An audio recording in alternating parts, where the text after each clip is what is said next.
All right, y'all, welcome back to the show. It's Anti-War Radio. I'm Scott Horton, and our first guest on the show today is historian Gabriel Kolko. And I cannot list them all, but I want to tell you about a few of his books: The Triumph of Conservatism, Railroads and Regulation. Very important works, both of those, of course, especially to us libertarians. Century of War, World in Crisis, Anatomy of a War, Vietnam, the United States, and Modern Historical Experience, and many others like that. You can look them up at all your favorite book-buying websites. Welcome back to the show, Gabriel. How are you doing? Thank you for calling. Well, I'm very happy to have you here, and I was very pleased to see this article at Counterpunch, new, called The Enigma of Israel, and I think this reads like it must be an excerpt of one of your books. No, actually I wrote it for Counterpunch. My basic argument is that Zionism is incompatible with democracy, and Israel simply hasn't turned out the way the theorists of Zionism wanted. None of the theorists were consistent thinkers themselves. I'm quite unimpressed by them, because really the mainstream in Western civilizations since the French Revolution is in one man, one vote, or one woman, one vote. And Zionism is a Jewish state. It's based on the assumption that it'll always be Jewish, and unfortunately for them, demographically, it's not possible. And apart from the fact that the Jews have not gone to Israel by preference, they've gone to the Western Hemisphere, mainly the United States. So now, then, the original theorists of Zionism, did they just not have active enough imaginations about how it would be if they went and created a Jewish state in Palestine? And what about the West Bank and that kind of thing? It's a very neurotic concept. Most of the Zionists were socialists, and Herzl himself saw Zionism, which could be any place. I mean, he just wanted a Jewish state. They considered Uganda for a while. Herzl himself was frightened by the fact that most of the Jews in Eastern Europe were becoming Marxists and Bundists and socialists, etc. And he saw a Jewish state as a place to send Eastern European Jews, not for Herzl himself or Austrian Jews. They had a very comfortable existence, and they were very, very acculturated into Austrian and Austro-Hungarian Germanic ideas. I mean, Herzl himself, as I pointed out in the article, liked Richard Wagner's music, and he admired Martin Luther. So that Zionism itself is predicated on an assumption that you're going to have a Jewish state where there is a majority of non-Jews, and you just can't have that without inviting lots of trouble.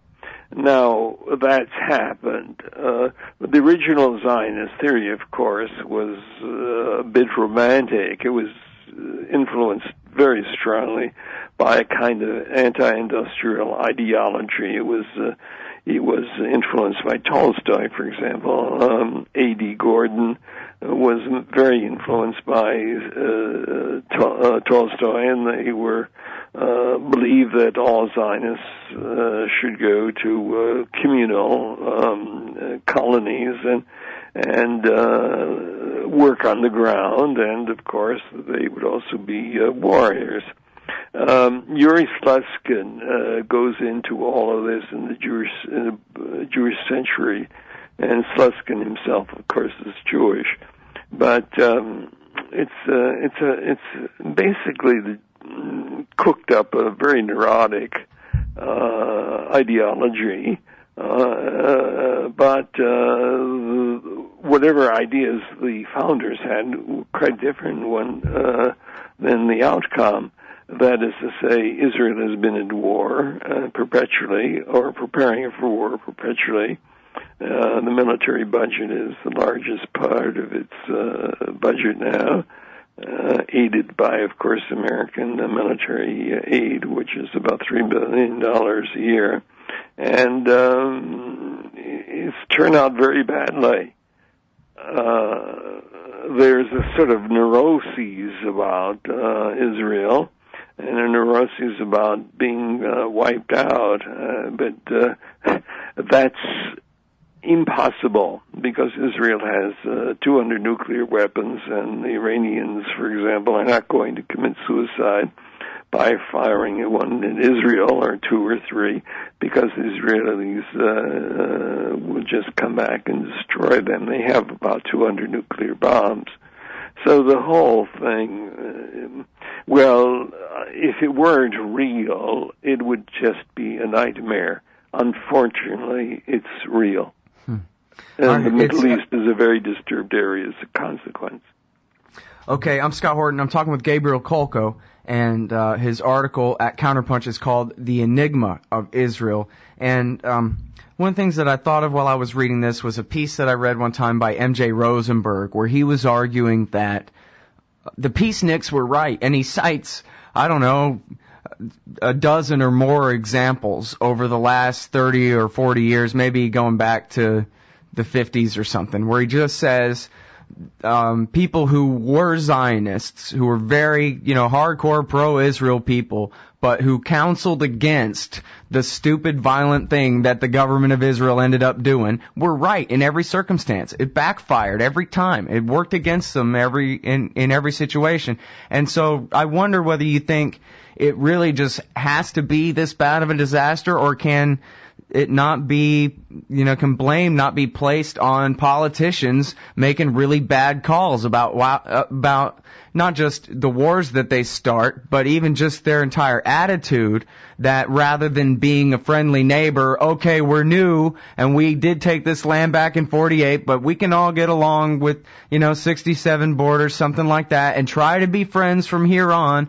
They could have that attitude, but they don't. They have the attitude of, I'm the toughest bully around here, and so nobody ever better mess with me. And it seems like that is what's really the problem for the long-term survival of Israel, is just really dumb policy, if you understand what I mean. It's dumb policy, but it's also demography. That is to say, secular Jews are just getting out. And the people who are reproducing are the Arab populations, or Jews from the Arab nations, or even more so, nutty Jews, Haredim, who are reproducing like crazy, who have draft exemptions, and they still do, and a high unemployment rate, and lots of babies, and they spend all day studying the Talmud. Israel is caught internally in terrible contradictions. Of course, looking at its 10, 15-year perspective, I frankly think the problem of Israel will be solved by its simply being empty. That is to say, the secular Jews are not like the founders of Zionism wanted to be. They don't live in kibbutzes, communal settlements. They're not farmers. They're forced to go to the army, but basically, Israel is a very international society. There are supermarkets and shopping malls, and people wear clothes made in China, etc. And you can have that anywhere. You can live that kind of life abroad. All right, now I'm sorry to interrupt you, Gabriel. We have to go out to this break. It's Gabriel Kolko. His new piece at counterpunch.org is called The Enigma of Israel. And we'll be right back after this. All right, y'all, welcome back to the show. It's Anti-War Radio. I'm Scott Horton. I'm talking with Gabriel Kolko. He is, according to Alex Coburn's note here, the leading historian of modern warfare, author of Century of War, Another Century of War, and Anatomy of a War, Vietnam, the U.S. and Modern Historical Experience. He's got a piece at counterpunch.org called The Enigma of Israel. And when we were interrupted by the commercials there, Gabriel, you were talking about how Israeli society, such as it is right now, has no real tie to the geographical area. They might as well be in Florida, basically, is what you were saying, I think. Well, the secular Jews are like people everywhere. They want cars, the only difference they have from people elsewhere is they have to go to the army and serve a certain amount of time, and they have to go in the reserves and march. They don't like that very much. There are a lot of people are getting out now because they simply live in a militarized society, and they don't want that anymore. And so there's a tremendous exodus out. And Jews are supposed to come to Israel, but they're not supposed to leave it. And the subject of their getting out is, it's very, very controversial. Okay, if Rabin had not been shot and he had succeeded in making a deal and creating an independent Palestinian state in the West Bank and Gaza, and instead of adopting the clean break policy of just threaten everybody with annihilation all the time, had tried to have a little bit more of a good neighbor policy, would it have to be this way, really? Because, I remember Gabriel reading a thing, 10 years ago now or something, that said that it was a poll of Israelis saying that they thought that if the Americans were really going to force the government to make a deal and make peace with the Palestinians, then they would be completely on board for that. But as long as they thought that their government wasn't being forced to do that, they preferred Ariel Sharon, because they thought at least he'll protect me. As long as, the government is going to have me in a fight, I want to fight with a shield instead of just, getting blown up all the time. So it didn't, in other words, did it have to be this way, really, or is it just the greater Israel faction winning out in politics is what has made it this way? Well, the Israeli Jewish population is extremely complex. I mean, they're actually voting for Netanyahu, and they're electing him prime minister in a fairly democratic fashion. Yeah. People, the Jews think they're, because the Bible says that you are a superior race, and it's working out this way. It's hard to say if Rabin's vision had been put in practice that would be sufficient. It would not be sufficient for the Likud. The Likud was out of the traditional revisionist tradition, wanted to expand the borders and expand the population. And unfortunately, Netanyahu is popular. We have to confront the fact that Netanyahu is settling the West Bank and depriving Arabs of more and more of their land with the sanction of the Israeli population. Rabin was assassinated. That's what happened to him.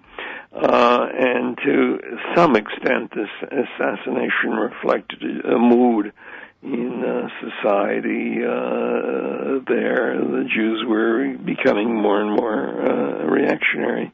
Mm-hmm. Anyway, the Arabs were treated very badly, and they've been treated very badly since.